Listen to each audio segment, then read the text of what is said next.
Welcome to Sunday Snacks with Sam and Ellie. Evidently, we're having a little bit of an off moment on that one this morning, but we are here to talk to you about something that could irk you. So, just as a warning out of the gate, bear with us. Bear with us. There's a reason to our insanity on this one. Short but important message. Yes, this is not necessarily a PSA though. Right. Not a public service announcement. Because we were just talking about, alphabet soup. What did you call it? Short talk. Short talk. Emojis. Yeah, all the things. Text speak. Yeah. Some things that are so outdated and arcane, but yet still used today regularly across many platforms. And what I've learned in the last, month, specifically with all the events that I've been working on as as a volunteer for various organizations that I'm involved with, is that people aren't reading. And if you are interested in being prepared at all for anything in life, you need to read. Yes. Yeah. And I mean, I get we're kind of biased. We're avid readers. Because we're readers, yes. Because we Google and look up things, and research is a hobby, it seems like, for the two of us. But what I've noticed, and specifically with working with my daughter and her scout troop and various things, is that people aren't reading. And myself included, I caught myself in this, and I went, oh crap. I literally just committed the egregious sin that I've been complaining at everyone else for not doing. And that was because I didn't know enough, and I didn't know what I didn't know. So then I needed to go ask a question to then do more research. And why we're seemingly rambling on about this is the fact that if you're in the preparedness community, or you want to be prepared for any natural disaster, or any even just simple snowstorm, or if you have to rush your kid to the hospital for a random emergency, preparedness comes in all forms, but preparedness really comes from being educated and reading. And that doesn't mean you need a degree. It doesn't mean you need a certificate. Right. It just means you need to be actively engaging in learning. Yeah. I mean, when you and I first started talking about this, you talked to me about the books Foxfire, and I had never heard of them. Well, I'm old. Yes.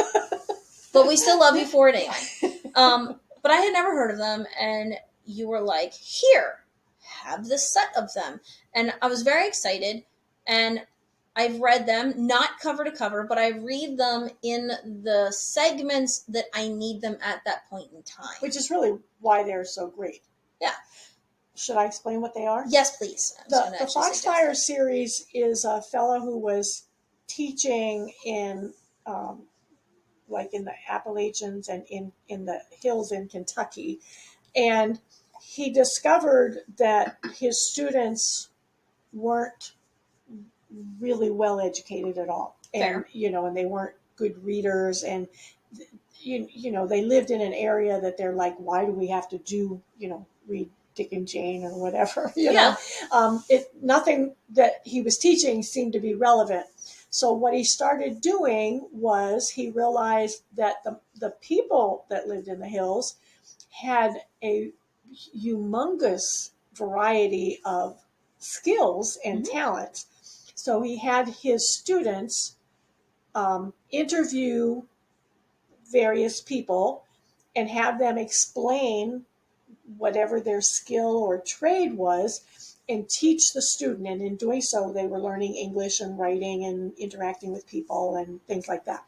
And the Foxfire Series actually, back in the hippie days, became one of the series of books that people used as kind of a resource, because you can learn how to make a still.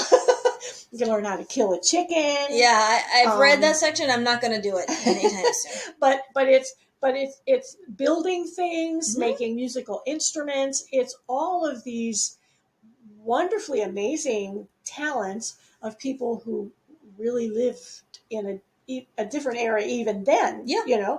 And but those skills are still very relevant today. They were into herbs and home medicines and all that stuff that we're relearning. Yeah. So if you're not willing to take the extra step, we can give you resources, we can give you bullet points, but at some point, your family's preparedness is determined by your level of engagement and participation. And that requires reading more than bullet points, or, us giving you a list of what you need without you doing a little research and finding out what works for your family. Yeah. I mean, what it is you've got to find what you're interested in. And that's how I even got started on this journey. I wanted to make the world a better place for my kids and leave it better than I found it. So I started exploring naturalism, herbalism, permaculture, square foot gardening, and that has just evolved into a massive collection of resources that I pull from actually pretty regularly. I'm currently fighting lanternflies, and none of the books have lanternflies in them, so I'm compiling my own notes of what's working and what's not working.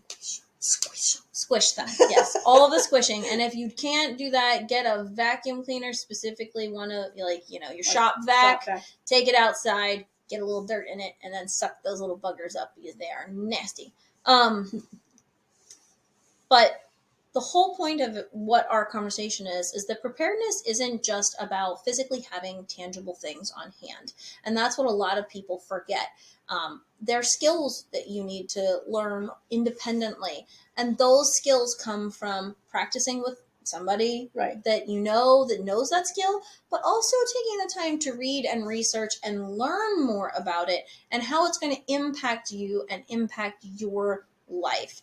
Because at the end of the day, like Ellie said, we can give you all the resources you want, but if you're not going to consume them, they're useless. It's literally the only thing that they can be used for is to swat a fly. Back and forth. We've done that where one of us will bring up something and the other one will say, well, how about checking this out? Or I looked at this, or I read this book. And it's that effort of learning, which is why we also talk a lot about practicing what you're learning. Don't wait until the emergency.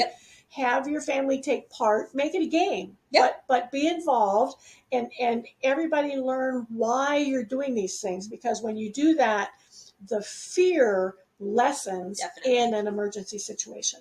But you have to be actively involved in what works for you and your family, and you have to be willing to go beyond our little videos and little points and little blurbs here and there, and we try to give resources, but you have to go and look them up. You have to, like anything in life, don't just depend on somebody gives you a great quickie list and life is all better, because that isn't really the way it works.